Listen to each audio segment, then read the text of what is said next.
शिवसेनेचा वाघ आला.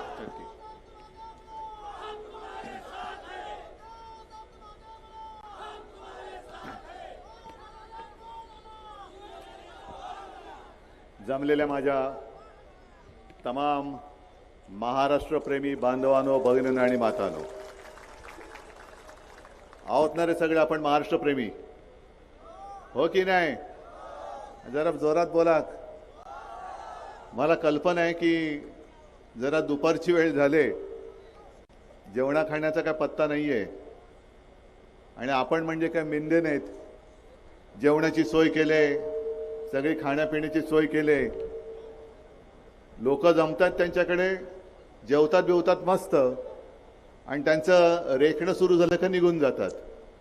पण इथे माझ्याकडे तसा एकही माणूस नाहीये, सगळेजण आपणहून आलेत. एकनाथराव तुम्ही आज बोलू तो तुम्हाला, सगळे आपणहून आलेले आहेत. आणि ही जी काही कमाई आहे, ही कमाई मी माझी समजत नाही आणि नाहीच आहे. ही एवढी सगळी लोक केवळ आणि केवळ माझ्यासाठी येतात ते उद्धव बाळासाहेब ठाकरे हे माझं नाव असल्यामुळे येत आहे. कारण मला जुन्या बाळासाहेबांच्या सभा आठवत आहेत. त्यावेळेला आपले रोहिदास इथले आमदार होते, त्यांच्या प्रचारासाठी शिवसेना प्रमुखांच्या सोबत मी त्याही सभा पाहिल्यात. जसं आत्ता तेजस बसलाय तसं त्यावेळेला मी खाली बसायचो आणि व्यासपीठावरही बसायचो आणि तो सगळा काळ माझ्या डोळ्यासमोरनं जातो. हा सगळा परिसर हा त्यांनी जिवंत केला. आणि आत्ता एकनाथराव तुम्ही जो उल्लेख केला केशवरावांचा, त्यांचं तर ऋणच आहे आपल्यावरती. एक लोकप्रतिनिधी कसा असावा, सत्ता असो वा नसो परवा नाही, पण मी स्वतः तेव्हा गॅलरीत बसून त्यांचं भाषण ऐकलेलं विधान भवनात. केशवराव उभे राहिले का टाचणी पडली तरी आवाज येईल एवढी शांतता असायची आणि एकच आवाज घुमायचा, तो केशवरावांचा होता. आता तशी परिस्थिती राहिली नाही. हा लोहा कंदार बाकीच्यांनी कसा नाचवून टाकलाय, नुसतं नावच नाही तर परिसराचा सुद्धा चिखल करून टाकलेला आहे. परिसराचा सुद्धा चिखल करून टाकलेला आहे. आणि या चिखलातून आता आपल्याला लोहा कंदारला बाहेर काढायचे. मी आल्यानंतर माझा कार्यकर्ता बघितला, त्याच्या हाताला काय झालं तुम्हाला माहिती आहे? काय झालं हाताला? गद्दारांनी बोटं कापली. मनात आणलं तर गद्दार जागेवर नाही ठेवणार, आत्ता मुळासकट उपटून टाकीन त्याला, मुळासकट उकडून टाकीन गद्दाराला. पण एकदा काय ते सगळ्यांनी ठरवलं पाहिजे. एक तर राज्यामध्ये कायदा आणि सुव्यवस्था खरंच नांदत असेल तर ज्यांनी हल्ला केला त्यांच्यावरती कारवाई झाली पाहिजे, आणि नसेल तर पोलीस बाजूला ठेवा, आम्ही बघतो कोण आमच्या अंगावर चालून येतो. पण हा आताताईपणा अजून तरी आम्ही केलेला नाहीये. याचा अर्थ आम्ही काही शंड आहोत अशातला भाग नाहीये. आम्ही केवळ जनतेमध्ये कुठेतरी अस्थिरता निर्माण होऊ नये म्हणून गप्प बसलोय. पण यापुढे माझ्या शिवसैनिकाच्या केसाला हात लागला तर तो हात जागेवर राहणार नाही, हे पोलिसांनी सुद्धा लक्षात ठेवावं. कारण शिवसेना प्रमुखांची जी शिकवण आहे की स्वतःहून कोणावरती वार करायचा नाही, पण जर कोणी वार करायला आला तर तो हात जागेवर ठेवायचा नाही, त्याला शिवसैनिक म्हणतात. आणि ही शिवसेनेची शिकवण, शिवसेना प्रमुखांची शिकवण घेऊन आम्ही पुढे निघालेलो आहोत. जे हे मिंदे आणि गद्दार आहेत, माझ्यावरती जे आरोप करतात की बाळासाहेबांचे विचार यांनी सोडले, विचार नाही सोडलेले, विचार हाच आहे, अजूनही तोच आहे माझा विचार. निवडणूक लढायची असेल, अरे लढायचं असेल तर मर्दासारखं लढा, नामर्दासारखं लढू नका. एक तर सगळे ईडी, इन्कम टॅक्स, सीबीआय, त्याच्यामध्ये नंतर पोलीस, यांना बरोबर घेऊन, म्हणजे आपली महाविकास आघाडी आहे सोबत, इकडे काँग्रेसचे झेंडे आहेत, राष्ट्रवादीचे झेंडे आहेत, सगळे आपले मित्रपक्ष आहेत. हे मित्रपक्ष आहेत आणि त्यांची जी युती आहे त्या युतीमध्ये कोण आहे? ईडी, इन्कम टॅक्स, सीबीआय, सगळ्यांची युती झाली. कसले मर्द तुम्ही?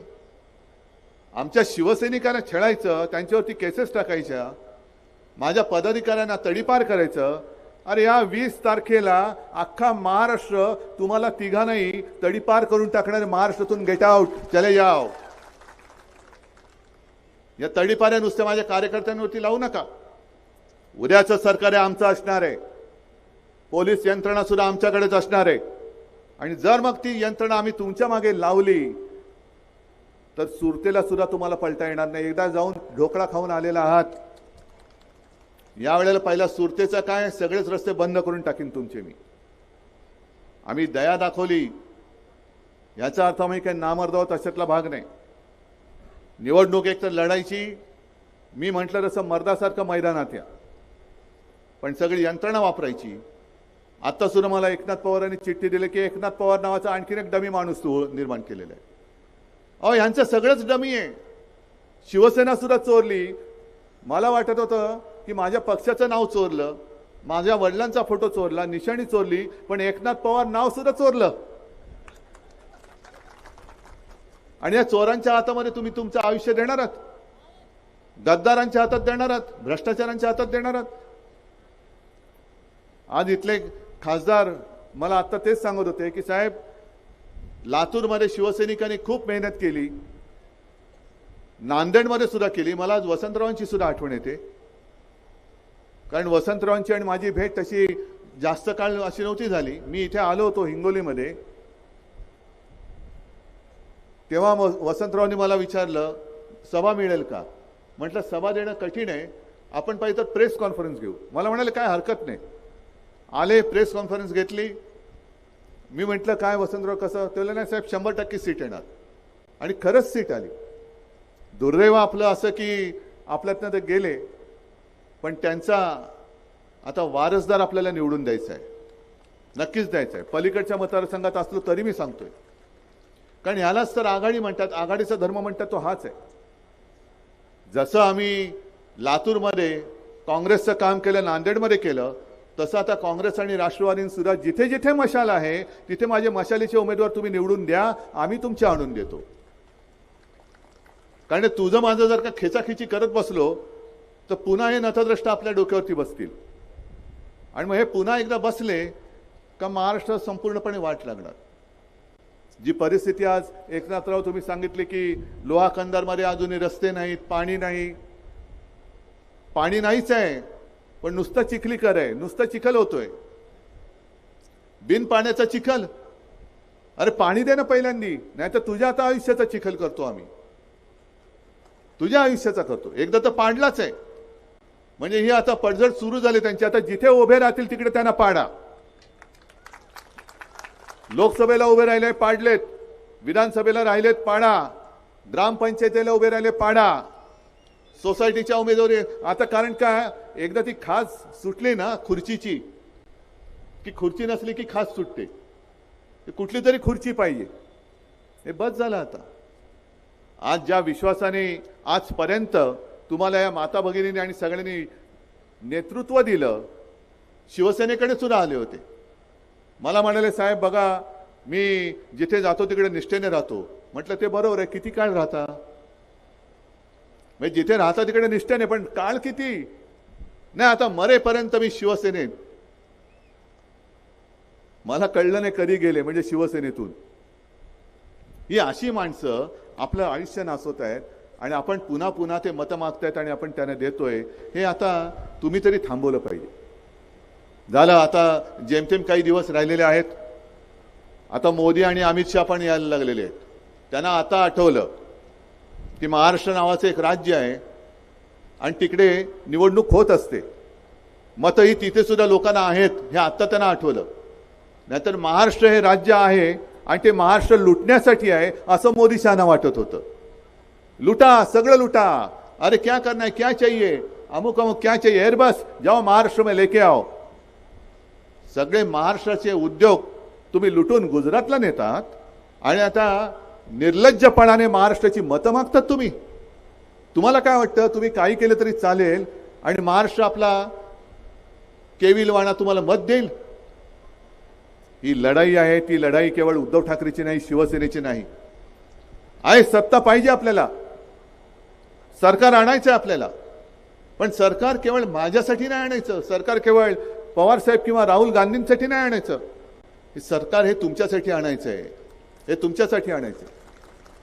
म्हणून मी जे काय बोललो ना, माझ्या भाषणाची सुरुवात महाराष्ट्र प्रेमी ते एवढ्यासाठी बोललो की ते महाराष्ट्र द्रोही आहेत, महाराष्ट्राचे लुटारू आहेत. काय आता नारा दिलाय, बटेंगे तो कटेंगे. कोण कापणार आहेत? आहे इकडे कोण कापणारे? कापणारे तुमच्यामध्ये बसलेत, ज्याने माझ्या कार्यकर्त्याची बोटं कापलेत. तुम्हाला आता राजकारणामध्ये आम्ही कापणार आहोत. जा बटेंगे तो कटेंगे ना. मोदी आले ना, आले तर माझा कुठे कार्यकर्ता त्याला घेऊन जा आणि सांगा की हे बटेंगे तो कटेंगे. कोण आहे हा? काय त्याचा गुन्हा? शिवसेनेचं काम करतोय. अरे टाकली तुमच्या विरुद्ध पोस्ट का मी उघडपणाने बोलतो? हा बघा आहे ना, तू काळजी करू नको, याचा बदला मी घेणार, याचा बदला मी घेणार. ठीक आहे. बस कोणाला शिकवताय बटेंगे तो कटेंगे? एक तर तुमचा पक्ष फुटत चाललेला आहे. आजपर्यंत कधीही भाजपामध्ये अशी पोलादी पकड होती, अरे अमित भाई बैठेला छे, नरेंद्र भाई छे. आता सगळे म्हणतात छे छे, यांचं काय चालणार नाही. आणि एकनाथ पवार सुद्धा पहिले भारतीय जनता पक्षात होते, 2-1 वर्षापूर्वी आपल्या शिवसेनेत आले. म्हटलं का हो एकनाथराव, तिकडे चांगली सत्ता वगैरे आहे, ती का सोडून माझ्याकडे येत आहे? माझ्याकडे तर काहीच नाही आहे, काळोख आहे माझ्याकडे. ते म्हणाले काळोख आहे पण हातात मशाल आहे ना, हातात मशाल आहे आणि मी मशालच पकडायला आलोय. कारण खरा काळोख हा भाजपामध्ये आहे, तुमच्याकडे नाही आहे. तुमच्याकडे लख सगळे शिवसैनिक आहेत. खरा काळोख हा भाजपामध्ये आहे. कारण आम्ही जे काही कष्ट करून पक्ष वाढवला, आमच्या उरावरती माणसं बसवत आहेत. मग राष्ट्रवादी किंवा RSS राष्ट्रीय स्वयंसेवक संघ, त्यांना सुद्धा मला विचारायचं आहे की 100 वर्ष तुमच्या त्या संघटनेला झाली, एवढ्यासाठी तुम्ही हा पक्ष वाढवला? काय केलं काय? बरं राजकारण ठेवा बाजूला. यांना आता निवडणुकीच्या तोंडावरती कळायला लागलेलं आहे की शेतकरी आहेत, त्यांना आम्ही कर्जमुक्त करू. इकडे माता भगिनी नावाचा सुद्धा एक काहीतरी प्रकार आहे, त्यांना आपण बहीण मानूया, 1,500 रुपये देऊया. इथे बसलेल्या माता भगिनींना आम्ही सरळ जाहीर सभेत प्रश्न विचारतोय, 1,500 रुपयांनी तुमचं घर चालतंय का मला सांगा? बोला ना, तुमचा आवाजच येत नाही. चालत असेल तर हो सांगा, नाही तर सगळ्यांनी सांगा नाही म्हणून. ची सुद्धा भरती करणार आहोत आणि महिलांसाठी महिला पोलीस अधिकारी आणि महिला कर्मचारी असलेले स्वतंत्र पोलीस स्टेशन सुद्धा उभारणार आहोत. हे काहीतरी असं बोला ना. शेतकऱ्यांना आम्ही कर्जमुक्त करू. अरे मी करून दाखवलं होतं ना कर्जमुक्त, मिळाली होती की नाही कर्जमुक्ती? आणि जर का यांनी सरकार पाडलं नसतं तर आतापर्यंत मी तुम्हाला दुसऱ्यांदा कर्जमुक्त करून दाखवलं असतं. तेवढी धमक आहे माझ्यामध्ये. कारण यांनी जे सगळे कॉन्ट्रॅक्टरचे खिसे भरण्याचं काम सुरू केले, काय इकडनं तिकडे शक्तीपीठ, शक्ती मार्ग, तिकडनं तिकडे हा मार्ग, मार्गच मार्ग, कॉन्ट्रॅक्टरची दिवाळी आणि जनतेचं दिवाळं. सगळी जी काय कॉन्ट्रॅक्ट काढतायत, पण हे विकासाला अडवतायत. विकास विकास विकास म्हणजे काय? बांधला तुमच्या गावामध्ये उड्डाण पूल, झाला विकास? ठीक आहे झाला. आणि त्याच्या पुलाखाली जर तिथल्या गावातला भूमिपुत्र, माझा मग तो युवक असेल किंवा युवती असेल, ती भीक मागायला बसली तर तुमचा विकास काय चाटायचा आहे? उड्डाण पूल काय करायचं आहे? अरे त्याला रोजगार द्या, त्याला नोकरी द्या. मुलगी शिकली, प्रगती झाली आणि 1,500 देऊन घरी बसवली, हा विकास? म्हणजे आपण ठरवलेलं आहे, मुलगी असेल किंवा मुलगा असेल, यांना शिक्षणामध्ये भेदभाव करता येणार नाही. तुम्ही घराघरामध्ये जो भेद करतात, जसं तुम्ही मुलींना मोफत शिक्षण देतात, तसं मी माझ्या महाराष्ट्रात जन्मलेल्या प्रत्येक मुलाला मोफत शिक्षण देईन. शिकवा ना मुलांना, रोजगार आणा. सगळं जे काय तुम्ही गुजरातला नेतात, अरे मी मुख्यमंत्री असताना का जात नव्हतं रे गुजरातमध्ये? एक तरी उद्योग गेला होता गुजरातमध्ये? कारण हिंमत नव्हती यांची. अगदी भाजपची काय मोदी शहांची सुद्धा महाराष्ट्राकडे वाकड्या नजरेने बघण्याची हिंमत नव्हती. हे मी अभिमानाने आज सांगतो तुम्हाला. मग करायचं काय? होणार कसं? महाराष्ट्र पुढे चाललाय, औद्योगिक क्षेत्रात महाराष्ट्र पुढे चाललाय. कोरोनाच्या काळामध्ये सुद्धा महाविकास आघाडी सरकारने 6.5 लाख कोटींचे सामंजस्य करार करून महाराष्ट्रात उद्योग आणत होतो. एक टाटा एअरबस आपण आणत होतो विदर्भात, बल्क ड्रग पार्क आणत होतो, त्याच्यानंतर मेडिकल डिव्हाइस पार्क आणत होतो. सगळीकडे विदर्भात काही आणत होतो, मराठवाड्यात काही आणत होतो, संभाजीनगरला काही आणत होतो, रायगडमध्ये काही आणत होतो. सगळीकडचे उद्योग यांनी थांबवले आणि पळवले गुजरातकडे. आणि आरोप माझ्यावरती करता तुम्ही, विकास यांनी थांबवला, विकास थांबवला. तुम्ही माझ्या तरुणांची रोजीरोटी थांबवलेली आहे. आणि आता येतात हे यांच्याकडे दुसरे मुद्दे नाहीच आहेत. मी काल अमित शहा आले आणि अमित शहा बोलून गेले, परत तेच. अमित शहाजी, तुम्हाला उत्तर मी दिलंय. लोकसभा निवडणुकीच्या प्रचारात जे बोलत होते की उद्धव ठाकरेंना, आदित्य ठाकरेंना मुख्यमंत्री करायचंय आणि शरद पवारांना, सुप्रियाला मुख्यमंत्री करायचंय. मग ठीक आहे अमित शहा, तुम्ही हृदय तर नाहीच आहे तुम्हाला. ज्याला कशाला मानता त्याच्यावरती हात ठेवून सांगता का की तुमच्या मनामध्ये कुठेतरी पंतप्रधान होण्याची इच्छा नाहीये म्हणून सांगताय? आणि तुम्ही शपथ घेऊन सांगा की कोणी किती जबरदस्ती केली तरी मी पंतप्रधान होणार नाही. बरं, हा तर पुढचा भाग झाला, पण पहिला त्या जय शहाला त्या क्रिकेट बोर्डावरनं खाली उतरवा. क्रिकेट बोर्डाच्या अध्यक्षपदी तो बसला होता ना यांचा पोरगा जय शहा. त्यांनी काही विराट कोहलीचा विक्रम मोडलाय? सगळ्यात जास्त विकेट त्यांनी काढल्यात.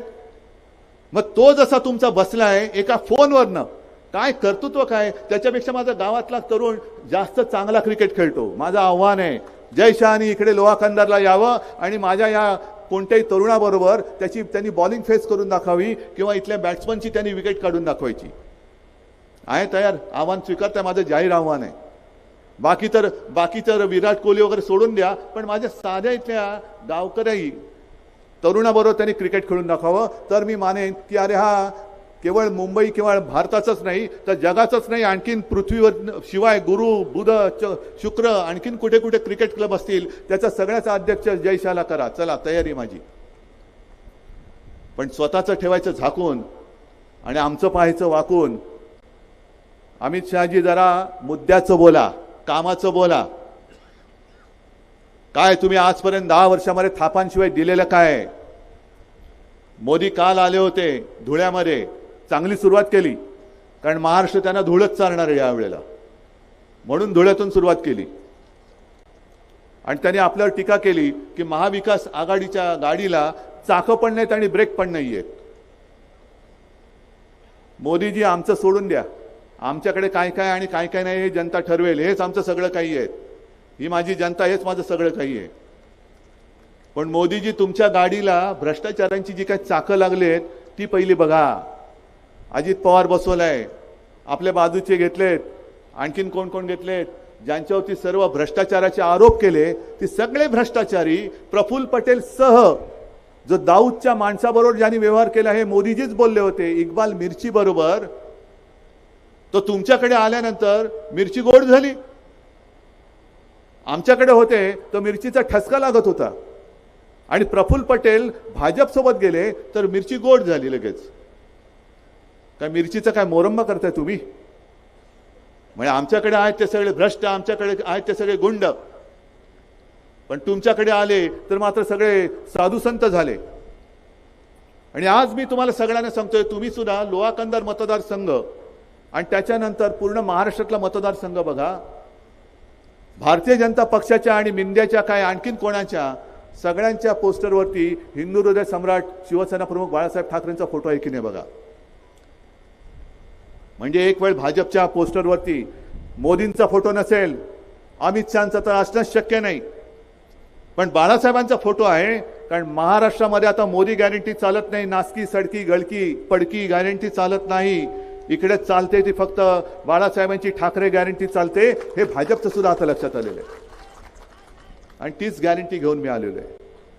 मी जी काय वचनं इकडे हा खिशामध्ये वचननामाच घेऊन फिरतोय, हा एवढाच आहे, बाकी सविस्तर तर मोठा आहेच, पण याच्यामध्ये ही सगळी वचनं आहेत. हे उघडल्यानंतर तुम्हाला कळेल महिलांना काय देणार आहोत हे मोजक्या शब्दात आहे, पण पाठीकडे तो QR कोड आहे, तो स्कॅन केल्यानंतर सविस्तर वचननामा येतो. महागाई जी वाढते त्या महागाईवरती इलाज म्हणून शेतकऱ्याचं माझं 1 रुपयाचं सुद्धा नुकसान होऊ न देता 5 जीवनावश्यक वस्तूंचे भाव आपण पुढील 5 वर्ष आपण स्थिर ठेवून दाखवणार म्हणजे दाखवणार. मुलींप्रमाणे मुलांना मोफत शिक्षण देणार, अन्न सुरक्षा, ज्यांचं जे काय चाललंय आनंदाचा शिधा. किती जणांना आनंदाचा शिधा मिळालाय? कोणालाच नाही मिळालाय. आणि किती जणांच्या आनंदाच्या शिध्यामध्ये उंदराच्या लेंड्या होत्या? तुमच्या होत्या ना? होता ना? बघा, प्रेसवाल्यांनी ते घ्या, नाही तर सगळ्यांना वाटेल मी खोटं बोलतोय. मग तो आनंदाचा शिधा ज्याच्यात उंदराच्या लेंड्या सापडल्या, खूप आनंद झाला ना तुम्हाला? अरे काय म्हणा, शिधा दिला, आनंदी आनंद चहूकडे, उंदराच्या लेंड्या तांदळामध्ये. हे असे सडके कुसके विचार असलेली माणसं हे आपल्याला सत्ताधारी म्हणून आता परवडणार नाहीये. म्हणून या सगळ्या गोष्टी जर महाराष्ट्राला मंजूर असतील तर आणि तरच महाविकास आघाडीचं सरकार तुम्हाला आणायचंय. मंजूर आहे? शेतकऱ्यांना पुन्हा एकदा कर्जमुक्ती हवी की नकोय? हमी भाव तुम्हाला हवाय की नकोय? महिलांना सुरक्षा आणि 3,000 रुपये हवेत की नकोयत? तुमच्या मुलांना मुलींप्रमाणे फुकट शिक्षण हवंय की नको? त्याच्यानंतर रोजगार हवाय की नको? मग आणखीन काय? जे गाडगे बाबांनी सांगितलं ते हेच तर सांगितलं. जो भुकेला असेल त्याला अन्न, तहानला असेल त्याला पाणी, ज्याच्याकडे वस्त्र नाही त्याला कपडे, ज्याच्याकडे घर नाही त्याला घर, ज्याच्याकडे रोजगार नाही त्याला रोजगार. हीच तर दशसूत्री जी आहे, तीच तर आपल्या आयुष्याची एक महत्वाची, मी तर म्हणेन महत्वाचा मंत्र आहे. आणि तो पूर्ण करण्यासाठी मला तुमच्या सगळ्यांची साथ पाहिजे, तुमच्या सगळ्यांचा आशीर्वाद पाहिजे. मी आज तुमच्या न्यायालयामध्ये न्याय मागण्यासाठी आलेलो आहे. न्यायमूर्ती आपले रिटायर झाले, लोकशाही मेली तरी चालेल, पण मी निवृत्त झालो, सुटलो बाबा एकदाचा. अरे कसले तुम्ही तिकडे बसला होतात? साधा आपल्या देशातली लोकशाही तुमच्याकडे वाट बघत होती, माझा जीव वाचवा टाहो फोडत होती. त्या लोकशाहीला तुम्ही वाचवण्याचं धाडस करू शकला नाहीत. ठीक आहे, तुमचं जे काय आहे संचित ते तुमच्याकडे, पण आज मी आता जनतेच्या न्यायालयात आलेलो आहे आणि मला न्याय पाहिजे. त्यांनी 2 वर्ष काढली, 2.5 वर्ष काढली, तारीख पे तारीख. हे जे न्यायालय हे तारीख पे तारीख देत नाही, एका फटक्यामध्ये सोक्षमोक्ष करतं. आणि मला खात्री आहे 2.5 वर्ष जी यांनी गद्दारी केली ती केवळ माझ्याशी नाही, शिवसेनेशी नाही, तर तुमच्या बरोबर केलेली गद्दारी. आणि त्या गद्दारीचा सूड तुम्ही येत्या 20 तारखेला उगवल्याशिवाय राहणार नाही. आणि आपली निशाणी कोणती? जोरात नक्की. मग जिथे मशाल असेल तिथे मशाल. आणि बाकी सगळे आपले महाविकास आघाडीचे सुद्धा उमेदवार आहेत. प्रामाणिकपणाने एकमेकाचं काम करा आणि प्रामाणिकपणाने महाविकास आघाडीचं म्हणजे महाराष्ट्राच्या जनतेचं सरकार हे महाराष्ट्राच्या विधिमंडळात पाठवा. धन्यवाद. जय हिंद, जय महाराष्ट्र.